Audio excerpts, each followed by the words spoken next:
हरे कृष्णा। जगन्नाथ भगवान की।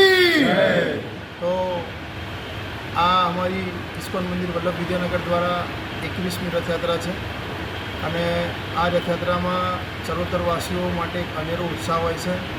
દર વખતની જેમ આ વખતે પણ ભક્તોનો એક અનેરો ઉત્સાહ જોવા મળ્યો છે અને રથયાત્રાની સંપૂર્ણ તૈયારી તડામાર રીતે પતી ગઈ છે અને હવે આપણે રથયાત્રાના એક પરિપૂર્ણ આખરી સ્ટેજ ઉપર છીએ।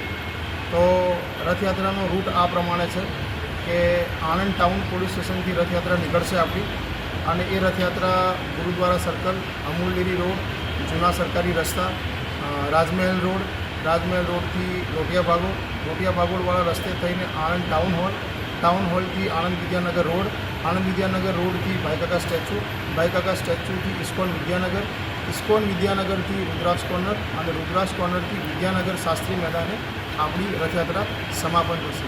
રથયાત્રા શરૂ થવાનો સમય છે બપોરે 2:30 વાગે આણંદ ટાઉન પોલીસ સ્ટેશને શરૂ થશે અને સાંજે 8 વાગે આપણી રથયાત્રા વિદ્યાનગર શાસ્ત્રી મેદાને સમાપન થશે।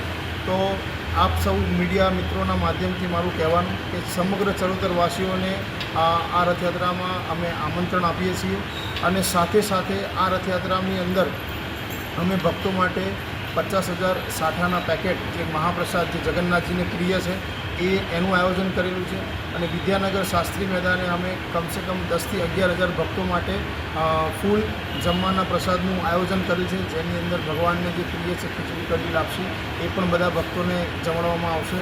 તો આપ સર્વે મીડિયા મિત્રોના માધ્યમથી કહેવાનું કે આ ભગવાન જગન્નાથનું જે રથ છે એ રથમાં લોકો જોડાય અને આ રથયાત્રાની અંદર વિશેષ આકર્ષણ એવું છે કે હરિનામ કીર્તન કે જે હરિનામ કીર્તનથી લોકોનો ઉદ્ધાર થાય છે।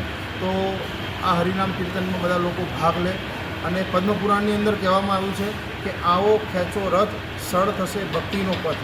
અને બીજું એક વિશેષ આયોજન એવું છે કે 12 જૂન 2025ના રોજ આપણે સૌ જાણીએ છીએ કે અમદાવાદની અંદર એક મોટી વિમાન દુર્ઘટના ઘટી છે જેને પોતાના સ્વજન ગુમાવ્યા છે।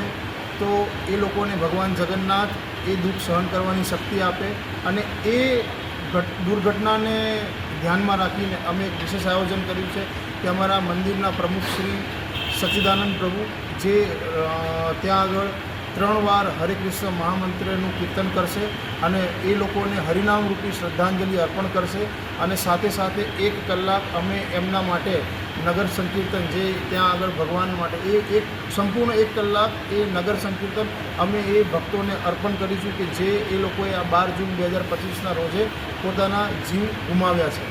અને સાથે સાથે બધા જ ચરોતરવાસીને વિનંતી કે ભગવાન જગન્નાથને રથ ઉપર દર્શન કરે, બધા જ બિરાજે, હર્ષો ઉલ્લાસપૂર્વક રથયાત્રાનો આનંદ લે। ઓફકોર્સ વરસાદની સિઝન છે પણ ભગવાન તમને એકવાર જો દર્શન આપવા માટે બહાર નીકળતા હોય તો મારું બધા જ લોકોને કહેવું કે ભગવાનના દર્શન કરવા માટે પણ તમે લોકો એકવાર બહાર આવો। જય જગન્નાથ, હરે કૃષ્ણ, જગતગુરુ શ્રી પ્રભુપાદ કી જય। મારું નામ શ્રી વ્રજમોહન દાસ। ઇસ્કોન વિદ્યાનગરમાં દર વર્ષે આપણે રથયાત્રા કાઢીએ છીએ તો વર્ષની અંદર જગન્નાથ ભગવાન હંમેશા માટે મંદિરમાં તો દર્શન આપે છે પણ આ એક દિવસ એવો છે કે ભગવાન સામે ચાલીને બધાને દર્શન આપવા માટે થઈને બહાર આવે છે।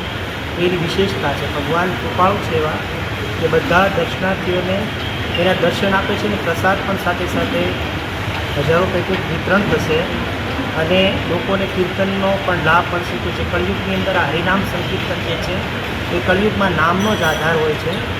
તો આ 16 શબ્દનો મહામંત્ર હરે કૃષ્ણ કૃષ્ણ કૃષ્ણ હરે હરે રામ રામ રામ હરે, આ મહામંત્રનું સારી રીતે બધા શ્રવણ અને ગાન બધા કરશે તો એનાથી જીવોનો ઉદ્ધાર થાય છે, પશુ પંખી પણ સાંભળે એનો પણ ઉદ્ધાર થાય છે।